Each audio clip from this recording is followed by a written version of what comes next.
Ronaldo, viu, acabou desancando o Pelé sobre o caso Aranha, e o Pelé insiste que ignorar reações seria um desprezo ao agressor e que seria muito mais útil do que simplesmente chamar atenção para um caso desse. O que o Ronaldão disse, hein? Parece que o Ronaldão desancou realmente o Pelé. O que ele disse, hein? É verdade, o ex-jogador Ronaldo classificou como desastroso o comentário feito por Pelé sobre o caso de racismo contra o goleiro Aranha dos Santos, que aconteceu no mês passado na Arena do Grêmio, jogo válido pela Copa do Brasil. Pelé afirmou que Aranha se precipitou ao contestar torcedores do Grêmio que o xingaram de macaco durante o jogo. Ronaldo defendeu a atitude do goleiro santista e criticou o ídolo da seleção brasileira. Palavras dele: achei desastroso o comentário do Pelé. Se a pessoa sofre de um ato de racismo, ele tem que denunciar, sim. Tem que fazer valer o seu direito de cidadão, disse o Ronaldo. Agora, eu fui procurar, viu, o que disse o Pelé a respeito, e o Pelé disse que se eu fosse parar o jogo cada vez que me chamasse de macaco ou crioulo, todo jogo teria que parar.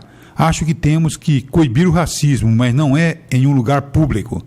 Então foi exatamente isso que o Pelé disse e que o Ronaldo está aí reagindo. Portanto, é uma situação que vem ganhando, viu, cada vez mais destaque, com muitas pessoas dizendo que estaria havendo exagero por parte dessas colocações. Outras pessoas dizem que não, que tem que ser feito exatamente isso, porque, infelizmente, me parece que seria a única forma de bloquear, de barrar aquilo que vem acontecendo, não é de hoje, né?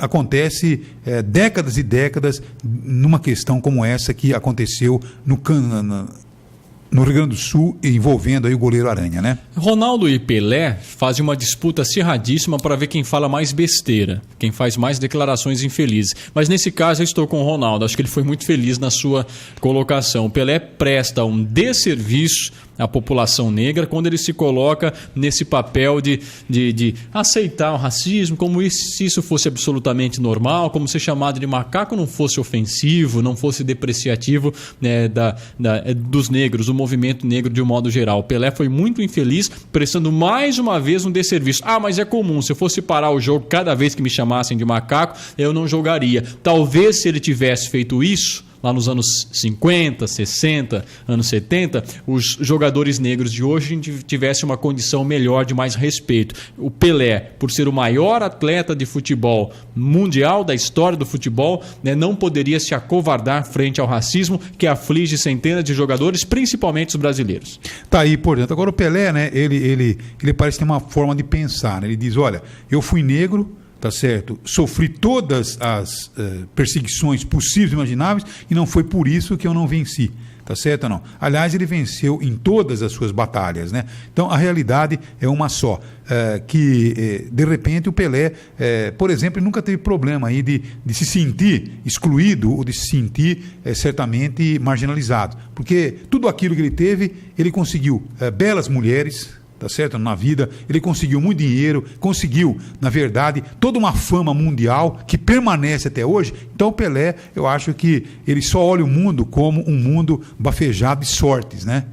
Mas a questão não está nem aí, não é só com ele, né? Em conquistar ou não, em ganhar ou não, em vencer ou não. A questão está no respeito ao ser humano. Ele não levou, inclusive, em conta, talvez, na sua declaração, exatamente o fato de que os negros acabam sofrendo as consequências, inclusive, da violência contra o próprio negro, que, na verdade, são os mais atingidos hoje pelas mortes, pelos assassinatos, pelos sacrifícios, né, que vem acontecendo na sociedade brasileira, né, pela violência. Porque, né? A gente não pode pensar só no mundo do futebol, né? Se a gente aceitar essa discriminação, essa ofensa racial dentro do estádio, imagine aqui fora. Então, talvez os jogadores de futebol consigam suplantar isso através da conquista pessoal, do dinheiro, falando bem a verdade, que eles ganham no seu trabalho. Agora, os que não estão no futebol, esses não têm outra arma para se defender. Então o Pelé seria uma representação muito forte, simbólica disso tudo, mas não faz a resistência. E o Pelé, ele acaba se postando, né, de uma forma contrária a essa reação. Agora, o que será que o público pensa, né? Porque eu encontro muita gente na rua, o pessoal leva muito em conta aquela situação que eu foquei aqui. Eu não sou favorável, não, a esse pensamento, mas o pessoal diz, olha, as pessoas, os homens que fazem sucesso, os negros que fazem sucesso, eles estão sempre com uma loirinha do lado. Interessante isso. Por que será, hein? Então, é o tipo da situação, né, Fernando, que é curioso, mas é uma realidade. Né? Mas as pessoas levam muito em conta isso, né? O Pelé, acho que ele faz parte de uma geração um pouco diferente do Aranha, né? Então, essa geração do Pelé, possivelmente, por conviver com a questão do racismo de uma forma mais calada, mais contida, ele acabou assimilando algumas coisas diferenciadas. Está totalmente errado, né? Eu não penso desse jeito, eu acho que não é desse jeito que a gente vai resolver o problema. Mas, só para falar, o Pelé foi vítima da mesma situação do Aranha. Em 1963, o Pelé, no Santos ainda, num jogo pela Libertadores da América, jogando com o Boca Juniors, se eu não me engano, lá na Argentina, você imagina, Argentina, o que aconteceu? O Pelé foi chamado de macaco também, inclusive quando o time do Santos entrou em campo, a torcida inteira do Boca gritava "Los Macaquitos do Brasil". Então, eu acho que de lá para cá a gente não evoluiu muita coisa, mas aquela geração do Pelé aceitava muitas dessas coisas, coisa que a geração de hoje, com total razão, não deve aceitar. Tá certo. O Pelé achava, então pera um pouquinho só que eu vou dar a resposta para vocês. E deixava o pessoal mais irritado ainda com os gols que ele fazia e certamente a resposta que ele dava. Só que Pelé era Pelé, né? Então, mas a questão não adianta dar resposta no futebol. Não se trata de discussão sobre futebol. Os técnicos, por favor, não irrite o menino. É isso que o pessoal falava. Não irrite o menino porque a coisa fica pior. Foi o que aconteceu nesse jogo do Boca Juniors, né, Fernando? Tá certo? O Pelé arrebentou com o jogo, tá certo ou não? E deixou a torcida calada em função daquilo que a torcida fez. Mas ele tinha que dar uma resposta. Tá certo, o Fernando colocou bem. Era outro contexto. Não só o Pelé e os jogadores não respondiam, mas ninguém respondia. O debate sobre racismo, preconceito racial, não estava colocado naquela sociedade abertamente como se faz hoje, até com certo exagero. Também não se pode exigir que todo negro que se destaque seja um militante do movimento. Não se trata disso, mas se trata de denunciar, né, de colocar o racismo no seu devido lugar. Não precisa sair militando, não, né? Também não precisa chegar a esse ponto. Isso cabe a quem realmente queira fazer, mas também não pode se acovardar. Rapidinho, deixa eu ver aqui, quem que é a opinião sobre o racismo? Vamos ouvir. É sempre bom ouvir o povo, né? Alô, estou falando com quem, por favor? Alô, com Alcides, Madalena. Pois não, Alcides, qual que é a sua visão nessa briga do Pelé com o Ronaldo? Essa questão do racismo está ganhando aí uma proporção tão grande aqui na cidade, no Brasil, né? Bom dia para você. Tá certo, bom dia, Madalena. Madalena, é o seguinte, o racismo, é o que você falou aí, o Pelé disse melhor, né? É da cabeça de cada um. Se a pessoa ficar gritando lá atrás, ô macaco, deixa gritar macaco, ele não é macaco, porque ele está nervoso. Por exemplo, se eu chamar você de macaco, você acha ruim? Não, por quê? Porque existe um macaco branco. Eu posso começar a gritar você, ô macaco, porque tem macaco branco. Ué, qual é a diferença do branco e do preto? Deixa ele que grita lá, macaco. Eu acho que dá muita importância para isso. Agora tem cavalo preto também, tem boi preto. Por que não se faz essa acusação contra o negro? Porque faz uma associação, tem uma ideia ali, não é à toa a escolha do macaco. É a mesma coisa que falar da Via Expressa aí. Mudando de cão pra gato, é lógico o assunto aí. Já tem o nome de via. O que é via expressa? Uma via rápida. É difícil. Agora de domingo vai lá, muda, 50 por hora. Então não é via expressa. É metade. Então, via expressa, ela é rápida. Tem que ser rápida mesmo. Tá aí, portanto, a opinião do ouvinte, né, que a gente percebe aí que, logicamente, você forma uma massa, né, de pessoas que certamente estimulam aí esse debate. Portanto, agora você tem o direito de ter a sua opinião a respeito dessa briga do Ronaldo e Pelé e essa questão do racismo no Brasil, que ganha realmente um destaque muito grande nos últimos, não só no Brasil, mas no mundo, né? Parece que a coisa vem ganhando realmente uma proporção isso é muito bom, né? Até porque casos como esse também acontecem no futebol europeu, principalmente vitimizando os jogadores brasileiros. Juntos somos conquistas, realizações, pra cuidarmos do hoje e do amanhã.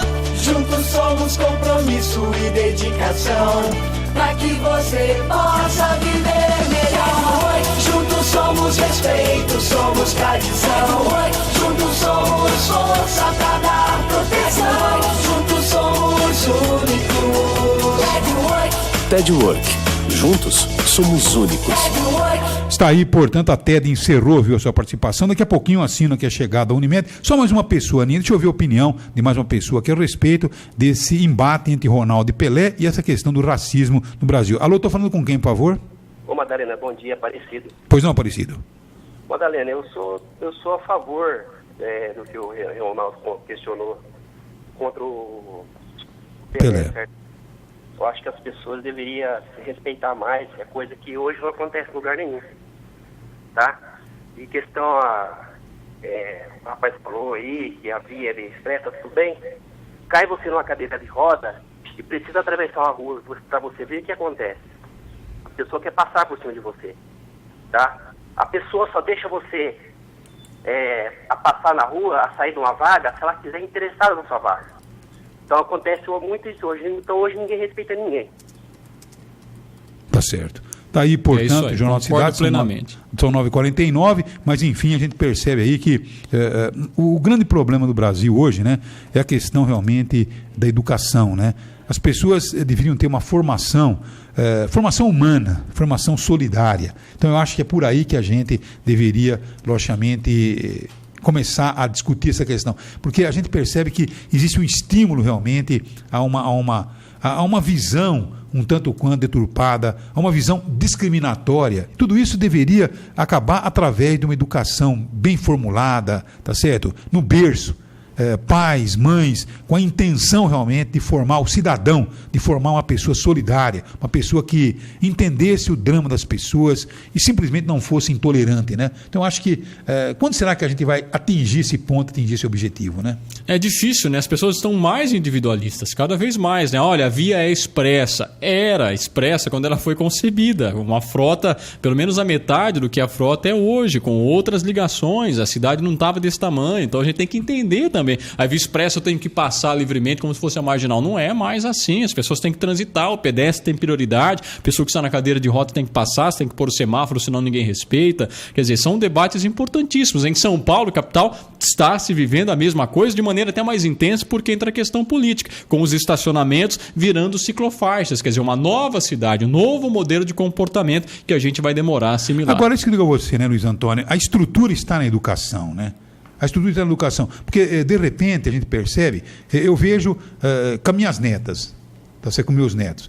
O estímulo que você tem é o seguinte, olha, quando você percebe que a pessoa lhe deu alguma coisa, você pediu, agradeço, obrigado, tá certo ou não? Então, a minha netinha perguntou, vovô, por que ele tem essa cor? Quer dizer, por que ele é negro?